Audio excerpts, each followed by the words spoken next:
not doing the rendition pursuant to the applicable treaty. Yan na. Hay, alam mo ba to? Ha? Hayer, alam mo ba tong sinasabi ni former Justice alam mo ba yan? Baka isa talaga ngayon talaga sa eleksyon dahil kung hindi tayo susunod sa instruction ni Tatay Digong na dapat iboto ang lahat ng Duterte na 10 senator na nasa likod ni Tatay Digong ay mahirapan talaga. Iutos si Senate President Francis Escudero ang pagpapalaya kay Special Envoy on Transnational Crime Marcos Lacanilao na nakontempt at ipinakulong dahil umano sa pagsisinungaling sa pagdinig ng Senate Foreign Relations Committee. Ayon kay Escudero, labag sa rules ng Senado ang pagpapakulong kay Lacanilao dahil hindi binigyan ng due process at bilang humanitarian consideration dahil ililibing ngayong araw ang kanyang lolo. Sabi ni Yes. Magandang hapon muli sa ating mga kasama. Nandito naman si Kuya Goods nagbabalik. At syempre, kung hindi ka pa nakasubscribe sa ating channel, pa-subscribe na lang po at hit mo na rin yung bell para laging updated sa ating mga video. Nako, eto na. Woo! Ano ito lumalabas ha? Nako, parang mukhang may ini-endorso na si BP Sara. Hindi natin pwedeng pangunahan ha. Porket may mga nangyayaring bagay-bagay, hindi natin alam ang tunay na pangyayari sa kanilang dalawa. Kasi mayroong mga pag-uusap, mayroong mga balita na talagang magkaibigan. Ngayon, sa akin, hindi ko pa naman pwede itong paniwalaan kasi baka mamaya pwedeng edited kasi medyo bata ang mukha ni Miss Amy rito eh. Di ba? O nadala sa makeup. So kung yan ang pasya ni Bibi Sara at talagang desisyon yan, wala ho tayong magagawa. Baka talaga yung nangyayari ngayon, ito na ang simula. Baka totoo nga yung sinasabi sa hula na lalabas ang totoong katotohanan na mayroong babaeng presidente na susunod. Siguro sa pamamagitan nito ni ate, di super ate, talagang si Bongit ay nasa problema na. Mamumblema siya kasi eto na si super ate. I-endorso si BP Sara. Nako. Pero bago natin simulan natin talakayan at reaksyon sa like and share, samahan mo na subscribe at i-bell all nyo para nakakatanggap kayo ng notification. Ito ibalita mo, ano meron? Ano nga ba ang ibig sabihin ng larawan na ito na inilabas ni Direk Daryl Yap na nilalaro sa isipan ng mga netizens kung i-endorso ba ni Vice President Sara, Senator Amy Marcos? Marami ang nagsasabi na AI lamang ito, pero hindi. Mismong nasa photoshoot sila. Nag-trending ang post ni Direk Daryl Yap na #itim. Ano nga ba ang ibig sabihin nito? Ano talaga ang ibig sabihin? Ang kulay. Pero ito di ba dati kulay green at pula? Ngayon, parang men in black na ang usapan dito eh. Ayon yan kay John Villasan Cruz, #itim. Ang kulay pero maliwanag ang mensahe. Tuloy mo. Pero maliwanag ang mensahe. Sa kanan niya, ang Iron Lady ng Davao, Vice President Sara. Sa kaliwa, ang Reyna ng Revelasyon, Senator Amy Marcos. At sa gitna, ang utak, bagyo, ang laging pinag-uusapan, Direk Daryl Yap. Tatlo silang nakaitim, 3 pangalan, 3 puwersa, isang kilabot na kombinasyon. Hindi ito photoshoot lang, hindi ito simpleng pahayag, ito ay babala. At kung kilala mo si Direk Daryl Yap, alam mong hindi ito biro. Totoo yan. Itim. Isang kulay na hindi kailangang ipaliwanag dahil ipaparamdam na lang. Itim na hindi lungkot, kundi lakas. Itim na hindi pagtatago, kundi pagbibigay linaw. Yun. At sa likod ng kulay na ito, may layunin.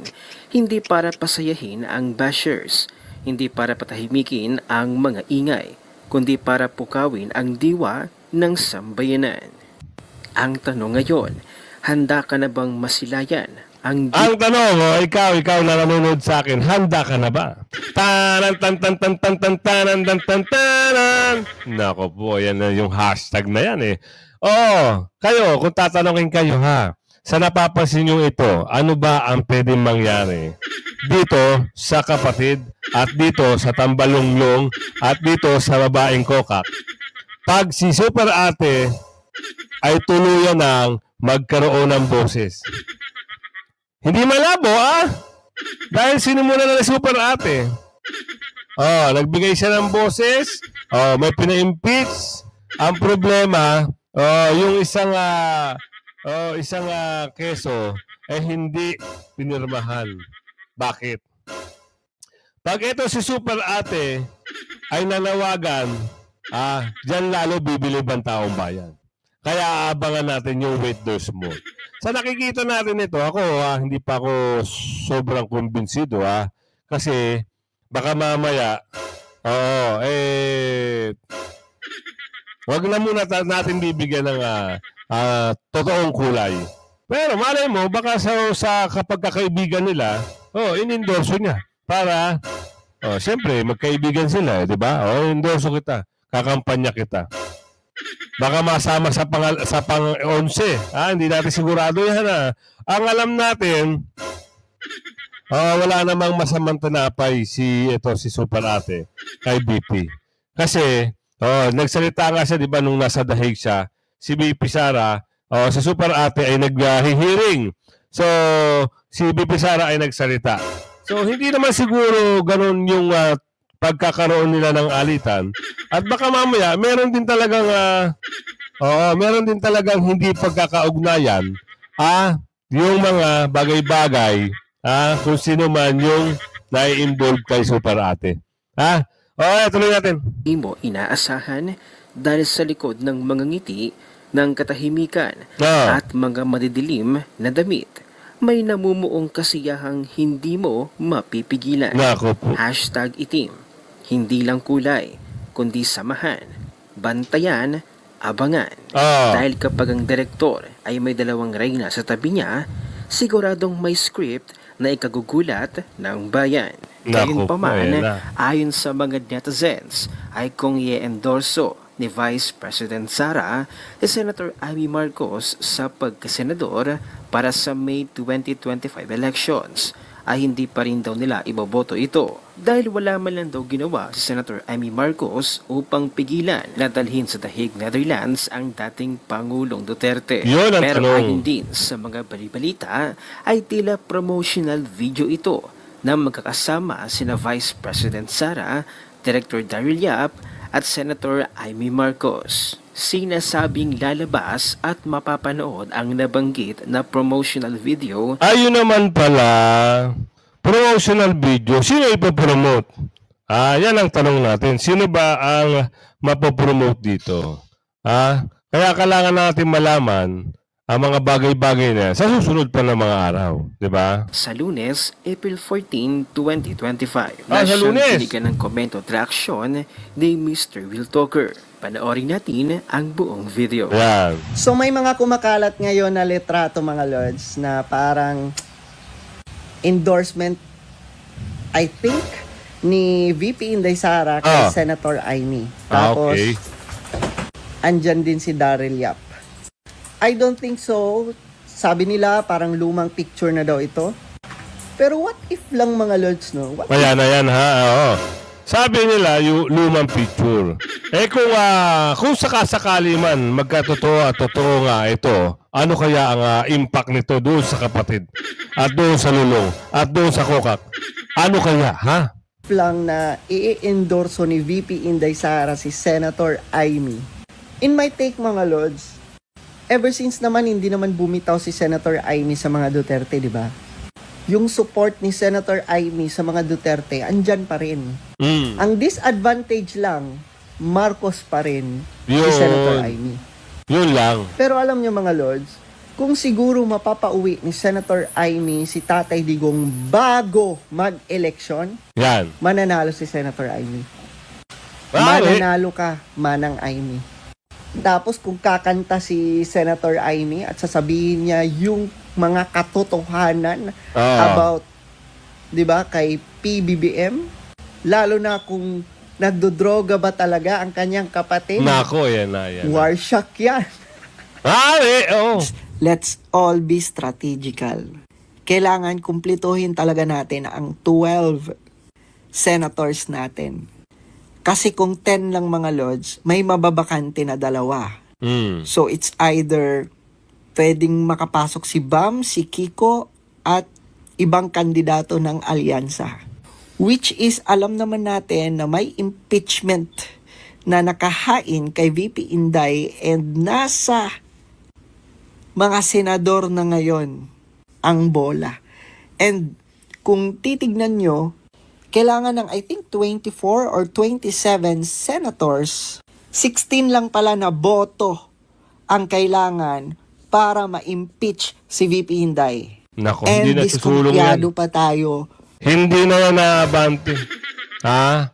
Hindi na abante yung impeachment na yan. Kasi panalo na tayo eh. Doon pa lang sa 10. Yung 2 na yan, saling kit-kit na lang yan. At yung mga bagong mga congressman, yaan yung gagawa ngayon ng hakbang, ha? O, papunta naman doon sa kabaligtaran. Yung gumagawa ngayon, sila ngayon ang uusigin, sabi ni Aling Ledesma. Sa mga present senators ngayon. Kaya we need to add 12 new senators na hindi pabor sa impeachment ni VP Inday. Now, kaya medyo wag na tayong matigas ang ulo. Kailangan natin magdagdag. And may isa na ako, si Gringo Honasan. So at least alam naman natin, di ba, si Gringo Honasan nga, nanawagan pa nga siya ng petition para maibalik si Tatay Digong. Yon, safe tayo. May isa pa na pinag-iisipan ko kung sino. Tila tumataas ang tsansa ng ilang senatorial bed na kaalyado ni dating Pangulong Rodrigo Duterte base sa latest Pulse Asia survey. Ang dating aktor na si Philip Salvador at Sagip Party List Representative Rodante Marcoleta pasok na sa mga probable winner. Si Senador Bongo naman number 1 pa rin sa survey habang number 3 na si Senador Bato de la Rosa. Kasama rin sa mga probable winners sina Senador Bong Revilla, dating Senador Ping Lacson, Willie Revillame, Ben Tufo, Makati Mayor Abby Binay, Senador Lito Lapid at former Senator and boxing champ Manny Pacquiao. Laglag pa rin sa tinatawag na Magic 12 si Senador Amy Marcos. Malayo-layo pa, pero palakas ng palakas ang PDP laban. And malayo-layo pa, may almost 1 month pa, and kaya pa pumasok ng ibang PDP laban senatoriables. Nako, yung survey na yon, ha, sabihin na natin dito, ha. Peki yun, pulse yun, pulse survey yun, ha. Kaya wag kayong maniwala dun. Ang paniwalaan natin, yung 10 yan makakapasok, walang kulang, walang tastas. O, ano meron naman dito? Former Supreme Court Justice Adolfo Ascuña.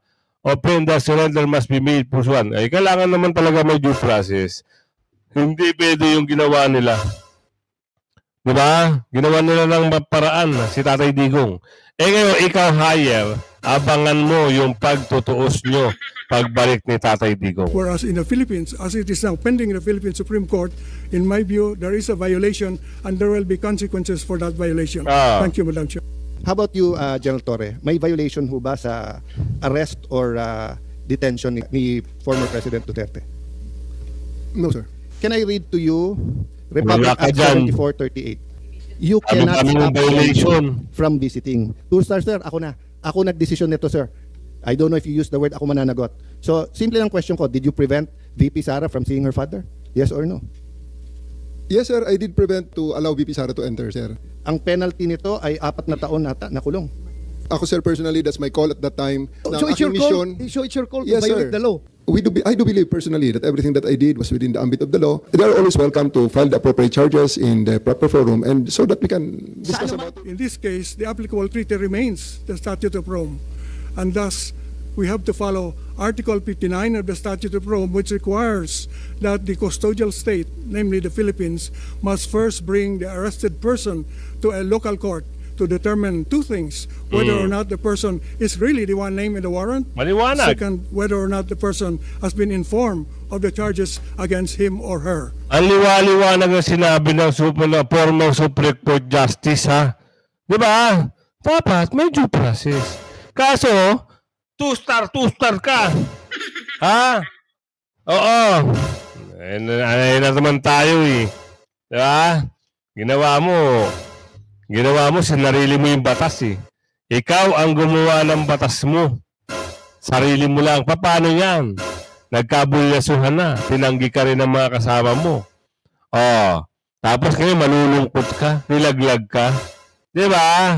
Yari ka ngayon. Hindi ka naman pwedeng sabihin ng mga kasama mo na tutulungan ka dahil ikaw ang umaresto eh. Ikaw ang nagpadala eh. Malapit na ho yung 10 PDP yung mga senador, malapit na ho yung mo po. Konting bilang na lang. At 13 na ho ngayon. Ilang days na lang, almost 4 weeks na lang po, butuhan na. Lagi kong sinasabi sa inyo, huwag kayong magpapadala sa salapi. Tanggapin nyo ang pera, pero yung boto nyo, ibigay nyo sa mga karapat-dapat. PDP lang. PDP. 10 PDP, sapat na. Huwag ka na magdagdag. Okay na yon. Hindi na makakaabante yung dalawa na yan. Hindi na makakapwesto yan. Saling kit-kit na lang sa inyo yan. Ganon. This was not done. Therefore, there was, in my view, a violation in the act of surrender. Whereas in the Philippines, as it is now pending in the Philippine Supreme Court, in my view, there is a violation and there will be consequences for that violation. Thank you, Madam Chair. May binanggit kayo ng mga violations locally and such violations would inevitably incur consequences. What possible violations are there to local law and our Constitution? The possible violation, Madam Chair, consists in the surrender without passing through the court, what we call extrajudicial rendition. The other issue is whether or not there is a comma that separates international tribunal from another country. To me, the violation is not doing the rendition pursuant to the applicable treaty. Yan na. Hay, alam mo ba to? Hayer, alam mo ba itong sinasabi ni former Justice? Alam mo ba yan? Baka magulat ka na lang. 4 hanggang 8 pagkakakulong. Yan ang nababanggit dito. Kaya naman kasi, masyado mong ginalingan. Masyado mong sineryoso. Anong gagawin natin dyan? Anong gagawin sa'yo dyan? Di ikaw na lang ang kulong dyan. Dahil ikaw lang naman ang umaresto eh. Paano mo sa David yung boss mo, paano mo sasabihin? Sabi nga ni Sir Bato, ni Senador Bato, ikaw lang doon, Hayer, ikaw lang. Wala si SOJ dyan at wala si Chip. Wala sila Chip nun, wala eh. Talagang ito lang bukod tangi si Hayer at yung babae, na mahilig tumakbo daw, sabi ni Senador Bongo. Pag kinakausap mo, takbo ng takbo. Ganyan sila. Di ba? Ano ang gagawin mo ngayon dyan? Ayan ang problema natin dyan. Baka pagdating ng araw, hindi ka na namin makita. Sa sobrang mong kaitiman, mas lalo kang hindi makita dahil nagtatago ka na rin. Kasi problema hindi mo matatakasan yan. Promise. Hindi mo matatakasan yan. Baka problema ito isang malaking mistake yung ginawa mo. Abangan mo ang sisigaw ng taong bayan. Ganon. Gusto nyo makita kung ano yung mga bagay-bagay na pwedeng mangyari. Meron akong papakita sa inyo yung video. Ito ay sigaw ng mga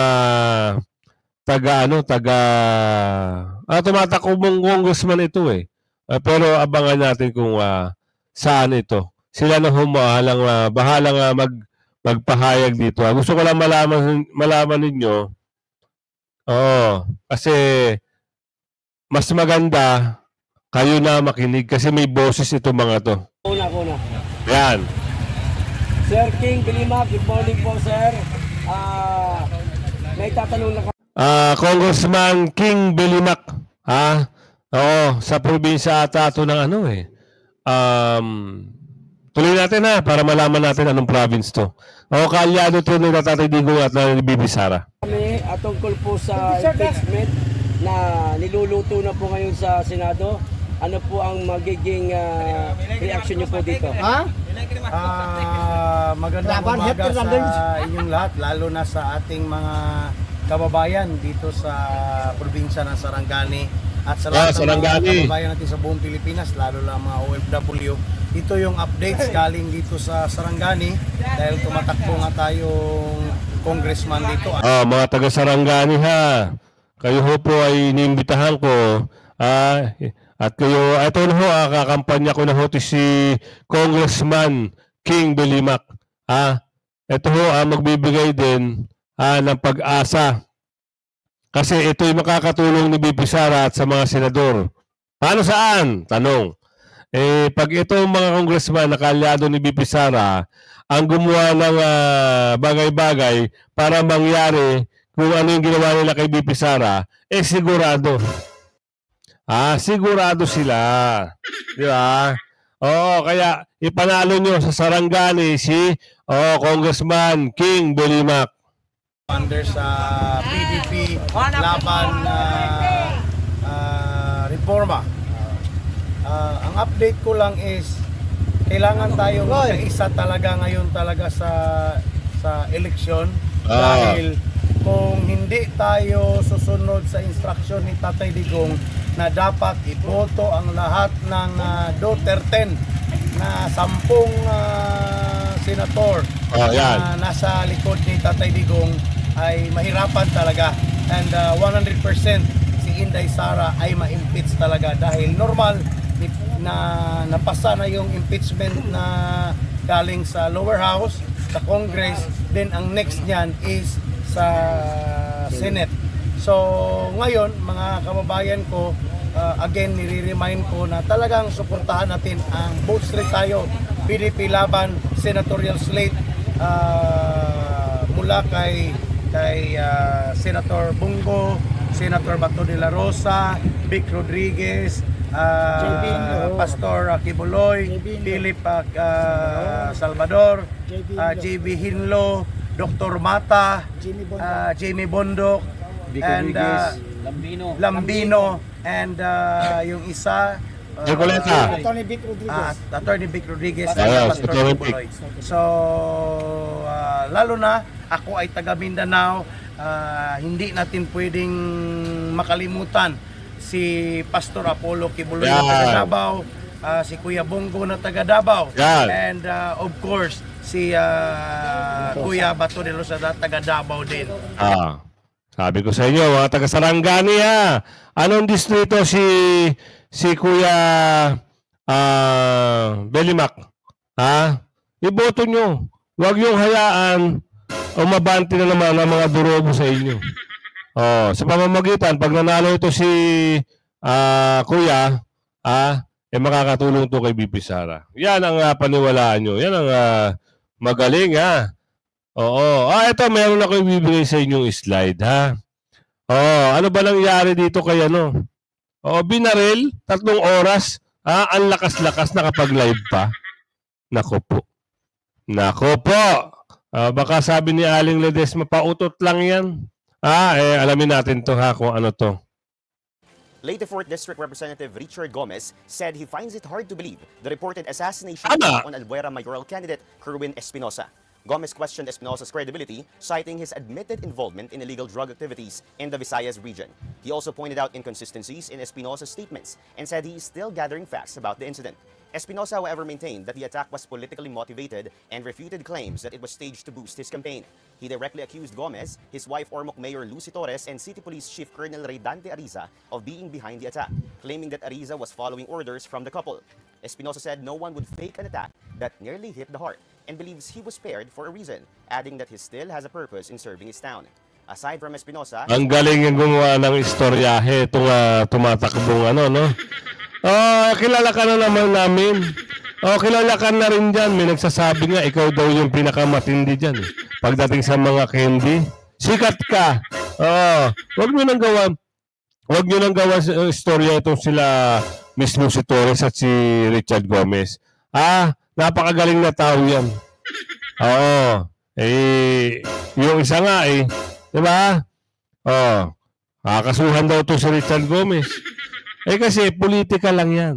Ito ang masasabi ko. Yung mga tain-tain na gusto maging mayor at mga congressman, hindi na ho kayo aabante. Wala kayong mga... Basta, tandaan nyo Richard Gomez, ipanalo natin at yung asawa niya. Mga kampanya na tayo dito araw-araw. Yung mga kunyari, piningping, tapos nag-live kagad. Anong klase yun? Baka mamaya, ang ginamit sa kanya, yung rubber bullet. Tapos meron pala siyang kunyari, nakatapal na na kunyari ay paint. Yun ang mga eksena niya. Hindi pwede yun, Sister Vice Mayoral candidate, Mariel Espinosa Marinay, and the minor... Hindi pwede yun.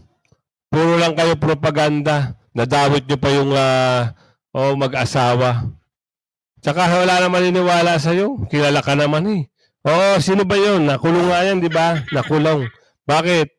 Siyempre, siya daw yung pinaka-bossing Nang alin? Alam nyo na huyo, kaya siya nakulong. Eto. Pakulong sa envoy, walang due process. Totoo yan, wala talagang due process. Nakaka-bad trip lang. Dahil,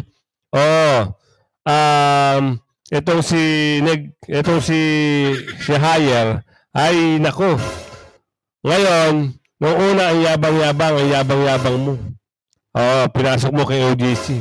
Pinalakpakan ka ng mga bakulaw. Binigyan ka ng promotion. Akala mo sikat ka? Akala mo sikat? Pinagmumura ka ho ng taong bayan.